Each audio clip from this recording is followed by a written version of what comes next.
guys, it's Gretchen and welcome back to my channel. So I'm really excited for this video. I've kind of missed doing these videos.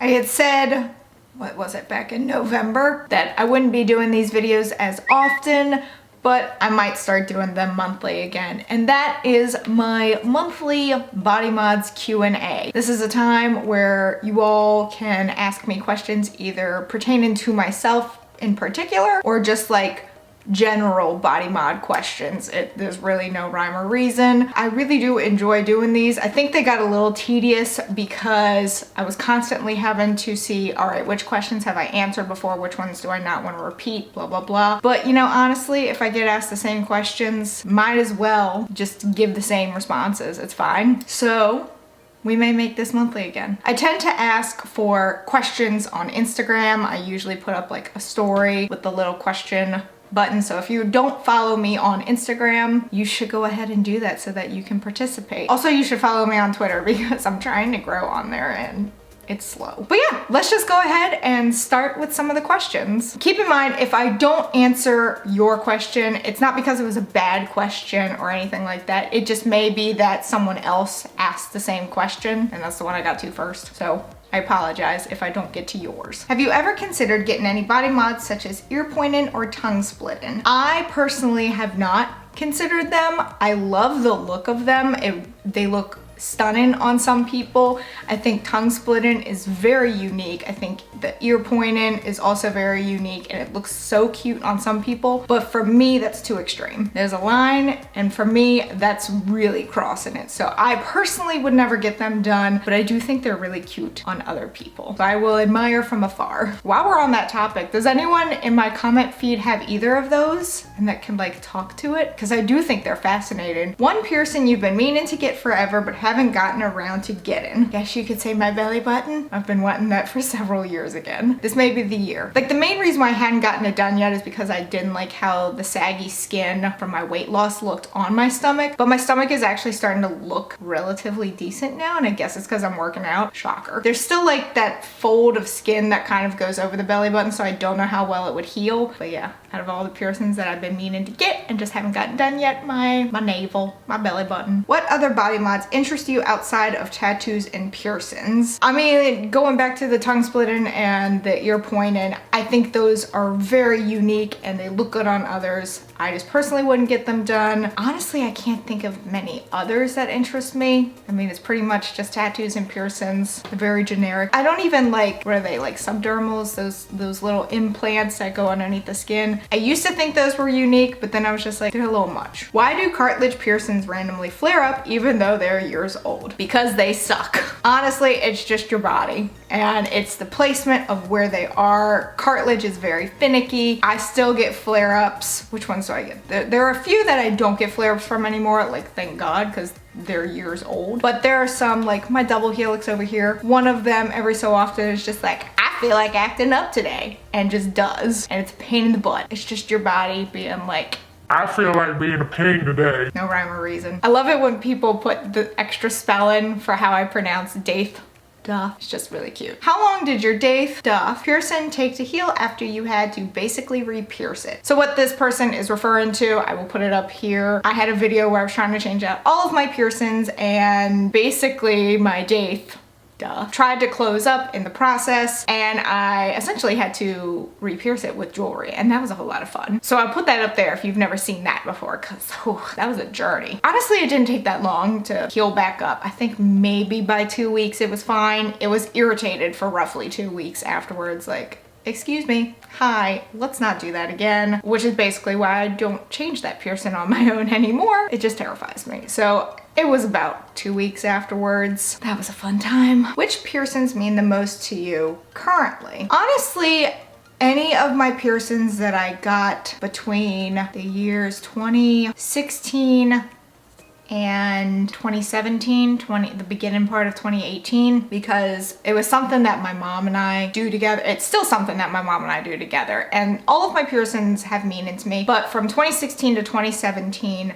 was a really rough time for both my mom and I, and so it was just kind of our, I don't want to say coping mechanism, our way of coping, but that was an extremely rough time for both of us. And so it was just something we could do together. I mean, we do a lot together, but that was something that we like really share. And so any of those piercings that I got during that time mean the most to me, even though they all mean something to me. But yeah, any that I got during that time period mean a lot to me. Between your rook and your daith, which do you enjoy the most and have more peeps ask about? Probably my daith duff. I get a lot of people asking about that, mostly because they know of that piercing because of the whole migraine thing, which I did a video about that too over there if you haven't watched. A lot of people ask me if it actually has helped with migraines or headaches, but a lot of people also just like the type of jewelry that you can put in there because you're a little bit more limited with your rook than you are with this one. You know, you can put all sorts of kind of jewelry in there. I like to have septum clickers in there, but that's the one that I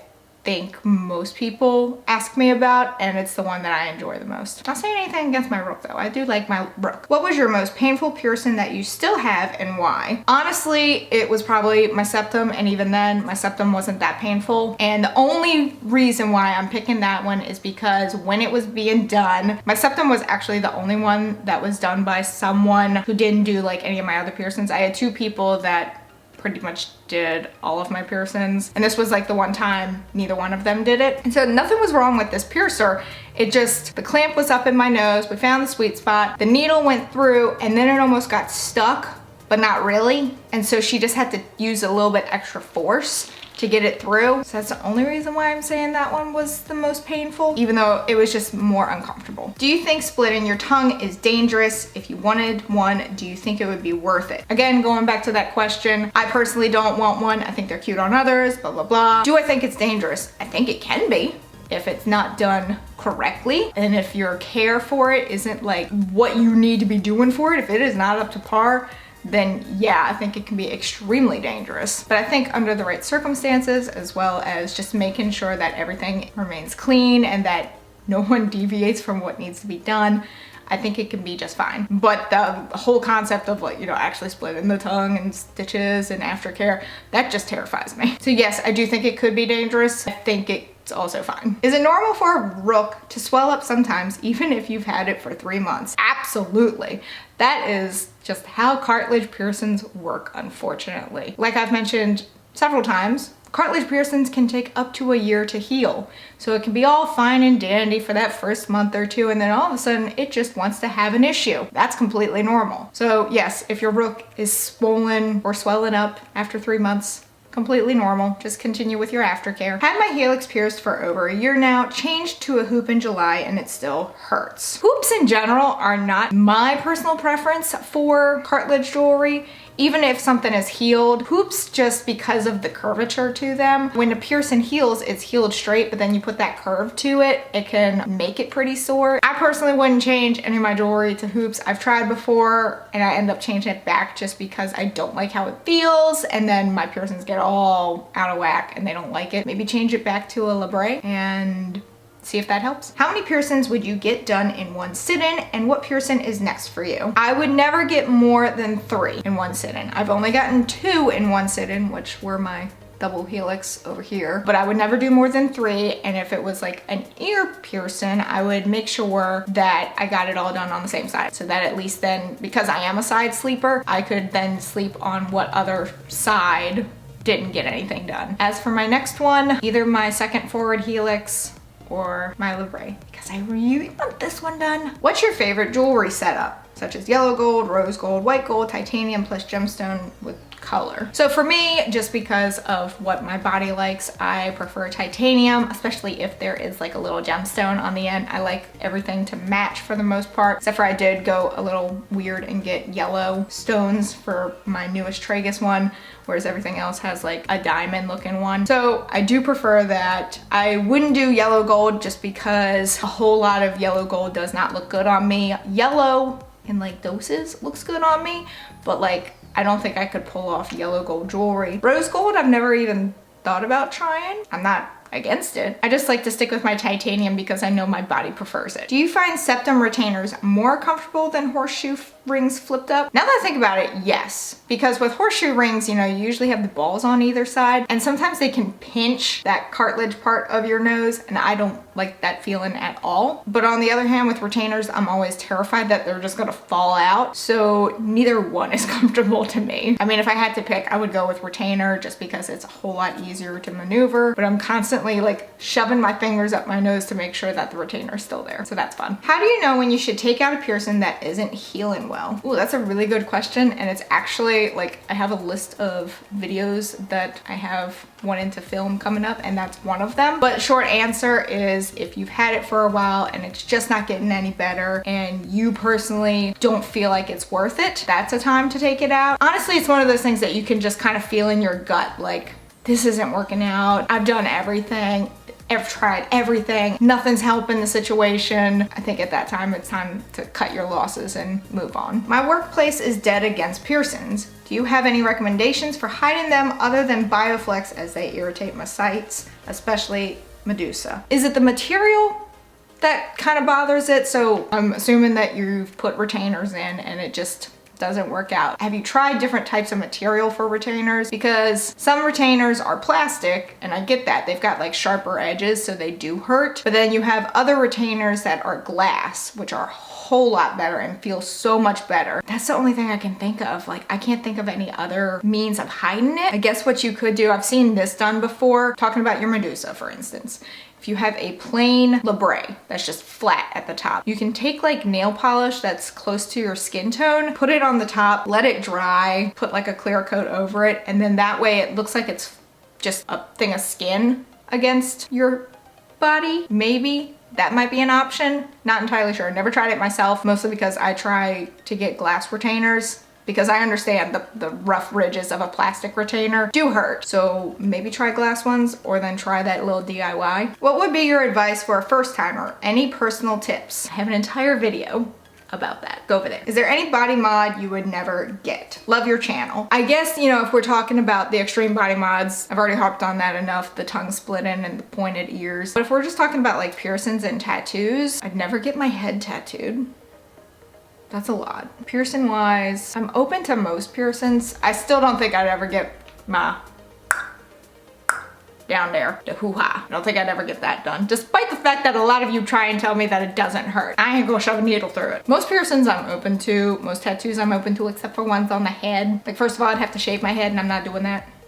So, and then any like extreme ones, I will admire from afar. Do you want to get more piercings? Love your videos, by the way. Hell yeah, I want to get more piercings. I am not done yet. Have you ever pierced yourself? Goodness, no. I've actually had people ask me this before, and people have asked me if I would become a piercer. I don't think I could like shove a needle through someone. Maybe I could if it was someone else, but I damn sure couldn't do it if it was me. Would you ever do a subscribers pick my tattoo piercing or location of tattoo piercing? I might do one of those things where it's like, I give you all two options, and then I put it on Instagram and have you all vote. There's still things that I would get myself, but it's more of a, hey, help me pick which one I should do first, which I might do that for something, but I would never just leave it up to you guys, because I have a feeling you all would be like, get your nipples done. And I'd be like, now hold your horses.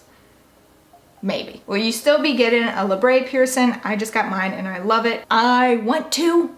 That's on my list for this year. I might have to wait until like May, but it's on my list. Do you feel the academic world views you differently with your piercings and body mods? Ooh, good question. For those that don't know, I do work in higher education. I don't think my departments do. I know the students don't. They think it's fascinating. And my particular like student affairs department doesn't say anything about it. I'm sure some older folk, like especially faculty maybe, I haven't come across anyone that has said anything. So that's pretty cool. And the final question is, what do you do to get dried blood off a piercing? For me, I always just take a Q-tip, spray it with H2Ocean, clean around the site, and usually that loosens it up. Like, you don't want to vigorously scrub, but it loosens it up enough, it sloughs off even. So that is it for March's Body Mods Q&A. Again, I'm sorry if I didn't get to your question, but it was most likely either already answered in this one. I just got to the other one first, sorry. If you have any other questions yourself, I think I will do an April Body Mods Q&A. You can go ahead and leave them underneath this video. I will also ask on on Instagram closer to the time of me filming. But if you would like your comment in the next one, you can leave them below. Thank you to those who submitted a question. I really do appreciate it. Hopefully you all enjoy these types of videos, and I will continue to do them monthly. It was a nice little break though from them, but I did kind of miss doing it. But that is it for this video. If you enjoyed it, please give it a big ol' thumbs up. Go down there and hit that subscribe button wherever it may be, because I don't know. Even though I do, this is just my shtick now. Also hit that notification bell in case you want to know when I upload, and in case YouTube wants to let you know when I upload, because I would really appreciate it. And until next time, bye guys.